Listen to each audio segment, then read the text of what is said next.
जादूगरनी का तोता। पहाड़ के ऊपर एक मकान बना हुआ था। उसमें चित्रकला नाम की एक जादूगरनी रहती थी। वह काला जादू जानती थी। पहाड़ के नीचे तलहटी में एक गांव बसा हुआ था, जिस पर जादूगरनी ने अपने जादू से कब्जा किया हुआ था। गांव के लोग जादूगरनी से बहुत डरते थे।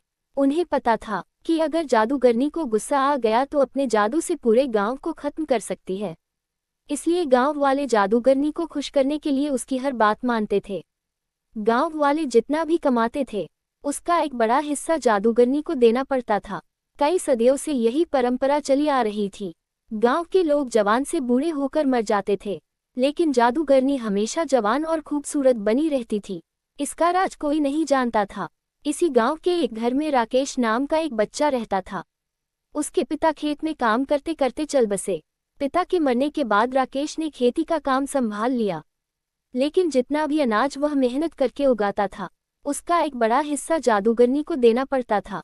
एक दिन राकेश ने अपनी माँ से कहा, माँ, ऐसे तो हम कभी चैन से रह नहीं पाएंगे।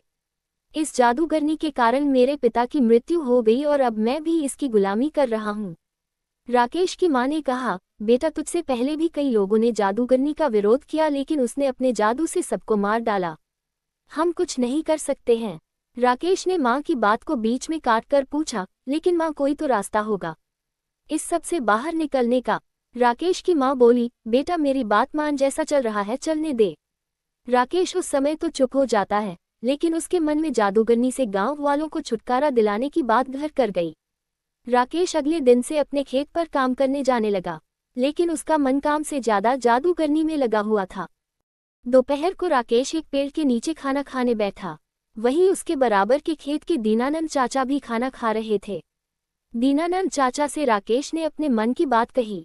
राकेश की बात सुनकर उन्होंने कहा, बेटा, बात तो तेरी ठीक है, लेकिन काम बहुत कठिन है, इसमें तेरी जान भी जा सकती है।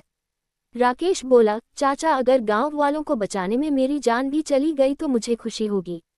आप कोई तरीका बताओ। तब दीनानंद चाचा ने कहा, आज से कई साल पहले गांव में एक किसान ने जादूगरनी को मारने की कोशिश की थी, लेकिन जादूगरनी को पता लग गया।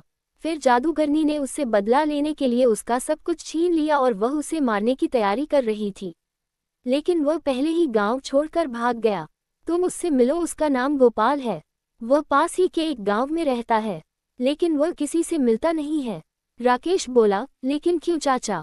दीनानंद जी ने कहा, बेटा, उसे डर है कि कहीं जादूगरनी ने उसे मारने के लिए न भेजा हो।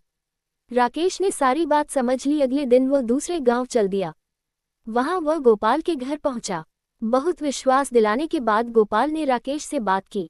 गोपाल ने कहा, मैंने एक बार रात को जादूगरनी के महल में जाकर उसका गला दबाया, जिससे वह सोते सोते मर जाए, लेकिन वह मरी नहीं, क्योंकि उसने अपने प्राण एक तोते में रख रखे हैं। राकेश को बहुत आश्चर्य हुआ। उसने पूछा, लेकिन ऐसा क्यों चाचा? गोपाल ने आगे बताना शुरू किया, बात यह है कि जादूगरनी हमेशा जवान और खूबसूरत बने रहना चाहती है, लेकिन उसका जादू अपने ऊपर नहीं चलता, इसलिए उसने उस तोते को पाल रखा है। उसे जादू से जवान बना रखा है। उसके अंदर जादूगरनी के प्राण हैं, इसलिए वह भी जवान बनी रहती है। अगर कोई उस तोते को मार दे तो सब ठीक हो जाएगा। राकेश गोपाल से विदा लेकर अपने गांव वापस आ जाता है। रात होते ही वह चुपचाप जादूगरनी के महल में पहुंच जाता है।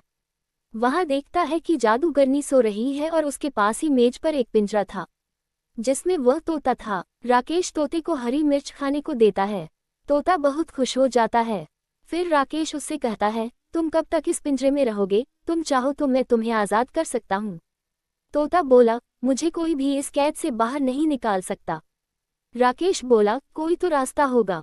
तोते ने कहा, अगर कोई मुझे मार दे तो मैं आज़ाद हो सकता हूँ। मैं मर गया तो जादूगरनी की जान चली जाएगी। उसकी जान जाते ही मैं दोबारा जिंदा हो जाऊंगा, क्योंकि मेरे अंदर दो जान हैं। राकेश ने पूछा, लेकिन तुम्हें कैसे मारा जाए जिससे तुम्हें तकलीफ न हो?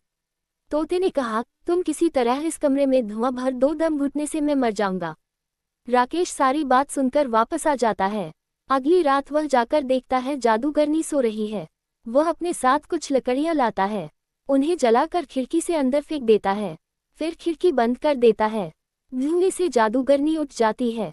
वह पिंजरे को लेकर बाहर की ओर भागती है, लेकिन राकेश बाहर से दरवाजा बंद कर देता है। कुछ ही देर में तोता मर जाता है। उसके मरते ही जादूगरनी के हाथ से पिंजरा छूट जाता है और वह मर जाती है। ये सब राकेश बाहर से देख रहा था। जादूगरनी के मरते ही वह खिड़की खोलकर अंदर जाता है और पिंजरे को बाहर ले आता है। कुछ ही देर में तोता जिंदा हो जाता है। इस तरह राकेश की हिम्मत और सूझबूझ से गांव वालों को जादूगरनी से छुट्टी मिल जाती है।